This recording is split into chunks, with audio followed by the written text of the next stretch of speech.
Gas on না করেই half cup মতো সুজি ফ্রাইং প্যানে দিয়ে দিলাম, অল্প পেঁয়াজ কুচি, কাঁচা লঙ্কা কুচি, আর দিয়ে দিলাম একটা ডিম, দিয়ে দিলাম পরিমাণ মতো লবণ, সামান্য একটু চিনি, খুব সামান্য পরিমাণ একটু হলুদ গুঁড়ো আর একটু গোটা জিরে। সমস্ত কিছু একটু মিশিয়ে নেওয়ার পর দিয়ে দিলাম হাফ কাপ জল, আর নাড়াচাড়া করে গ্যাস অন করে তারপর এটাকে নাড়াচাড়া করে একটুখানি ফুটিয়ে নিলাম। দিয়ে দিলাম 1 কাপ ময়দা, আর দিয়ে দিলাম অল্প একটু সাদা তেল।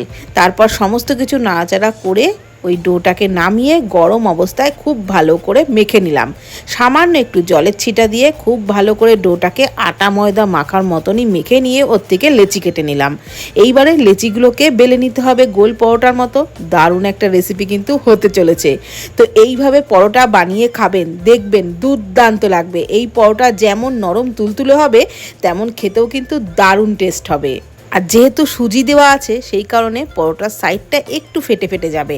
একটা গোল বাটি দিয়ে গোল করে কেটে নিলেই একদম সুন্দর গোল হয়ে যাবে। আর তারপর উল্টে পাল্টে প্রথমে তেল ছাড়া, তারপরে অল্প অল্প তেল দিয়ে যেভাবে পরোটা ভাজে ঠিক সেইভাবেই ভেজে নিতে হবে। এই পরোটা কিন্তু খুব একটা ফুলবে না, যেহেতু পেঁয়াজ কাঁচা লঙ্কা আছে সেই কারণে ফুলবে না, কিন্তু নরম তুলতুলে একেবারেই সফট হবে।